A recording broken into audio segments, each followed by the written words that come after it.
really have, not being coy here, I have no idea what's going on right now. This is surreal. I mean, the chair walked off the stage. He completely abandoned his post. Meanwhile, we've got what appears to be a jazz band. They're doing a great job, playing some lovely music off in the distance. I don't know what the song is, but it's a real nice, soothing riff. But it's strange. This is a political convention. People have taken time off of work. They come from all over the United States to be here. People can be unheard anywhere. They can be unheard at their workplace. They can be unheard at home. They can be unheard with their friends and their neighbors. They don't travel hundreds or even thousands of miles to be unheard at their own party's national convention. What did we see just now? Did they just completely not even take up the signatures at all? I mean, what happened? Back. Hang on.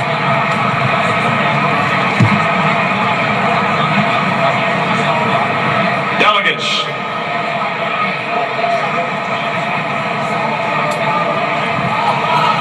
once again, I need your help and your cooperation. Without objection, the chair will put the question on adoption of the report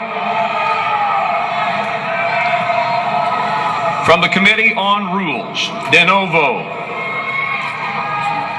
The chair would remind the hall that it is absolutely critical that we are able to discern the ayes from the nays. This is where they blow in music.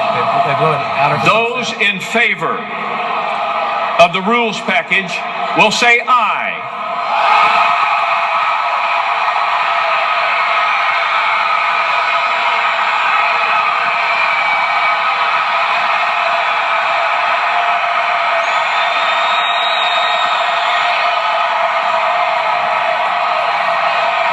Redoing the voice vote that took place a few minutes ago.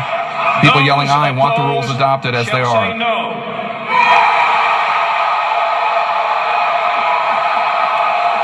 The noes are In the shouting opinion of right the now. chair, the ayes have it.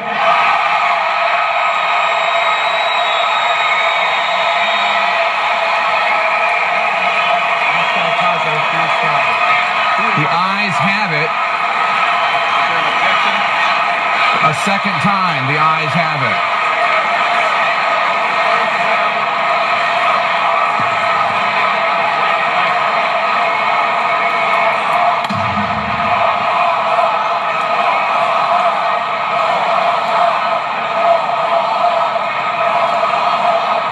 If there are no objections, I don't see it.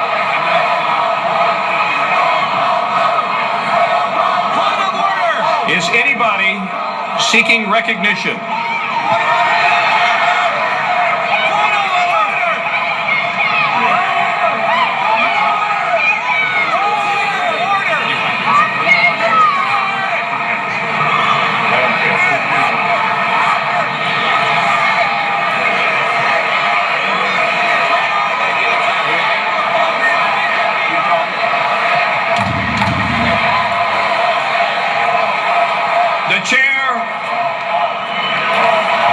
The chair recognizes the delegate from Utah. My name is Phil Wright. I'm the chair of the Utah delegation. I make a motion that we have a roll call vote on the rules.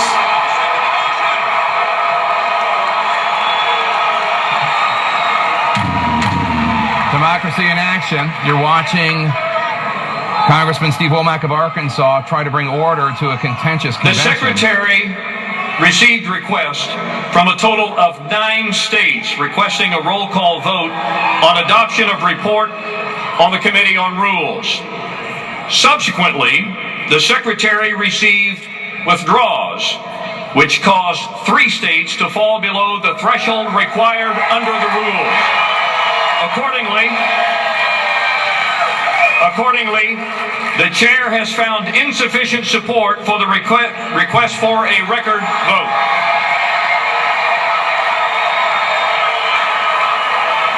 There you see that still waving his hand is Ken Cuccinelli, former Attorney General of the Commonwealth of Virginia who's pushing for a roll call vote. A roll call vote many of the forces with antipathy to Donald Trump are calling for.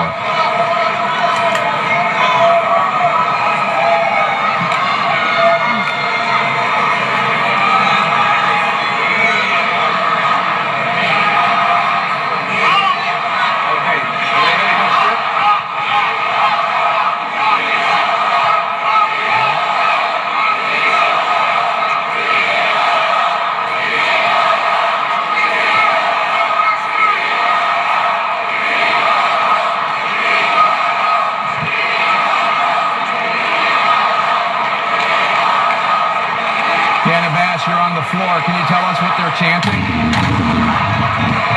Okay, first of all, the most important thing that just happened was... The chair now recognizes the delegate from the state of West Virginia for the purpose of offering a resolution. To get a roll call vote, Mr. Chairman, didn't have the signatures to do so. And let me just explain to you, because it's hard to follow. I'm explaining what I'm getting via information through text from people who are involved in this. And the answer to that is... Mr. Chairman, let's listen for 1 second, if we will. Explaining the report only, I am honored to yield to the co-chairs of the committee, Senator John Barrasso, Governor Mary Fallin, and Congresswoman Virginia Fox. Thank you. I now have the honor of recognizing the chairman. So let me just go back to what I was trying to explain, Jake, because this is John Barrasso. Happening as we speak, and it is relatively unprecedented. So as we were reporting before, some of the Never Trump forces and others who were upset about the rules were trying to get 7 states, a majority of delegates in 7 states, to force a roll call vote. What the chair just said was that they did not have a sufficient number of states.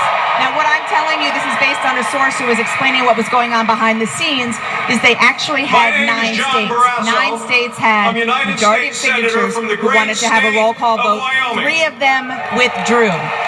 Now, Jake, the reason 3 of them withdrew, if that is in fact what happened, is because for the past couple of hours, there has been a mad scramble on the floor here by Republican National Committee forces who didn't want this to happen, and by Trump forces to try to get people who had put in their signatures to take them back. That has been going on. I mean, it has actually almost been physical arm twisting that we have seen, this scramble like never before, and it looks like they were successful in doing that. So that is sort of the headline of what just happened here, that it looks like the Republican National Committee and the Trump campaign were able to quash this last gasp of Never Trump forces. But one thing I was trying to say before, which is an important thing to underscore, part of it is Never Trump, but part of it also is a group of very conservative delegates who are allies of Senator Ted Cruz, including the senator you were talking about, Mike Lee, Ken Cuccinelli of Virginia, the former Attorney General, trying to force this open discussion and amendment process on the floor to change the rules to try to make it so that a conservative candidate can more easily get elected in 2020. So this is as much about the here and the now, 2016, as the next time around. Jake? Okay, thanks, Dana. Let's listen to Senator John Barrasso, chair of the Platform Committee, Republican of Wyoming, and a physician. The Constitution as our founding document and our enduring covenant.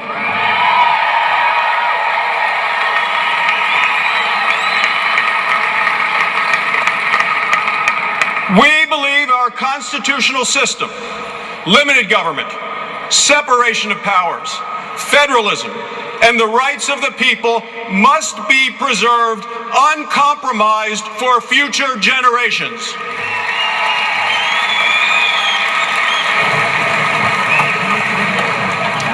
We believe that people are the ultimate resource, and that the American people, Senator John Barrasso, Republican of Wyoming, speaking now and obviously trying to change the subject from what we just saw on the floor of this convention, rather contentious. We have our panel here, and we also brought in a special guest, Mike Shields, former Chief of Staff at the Republican National Committee and an expert on rules.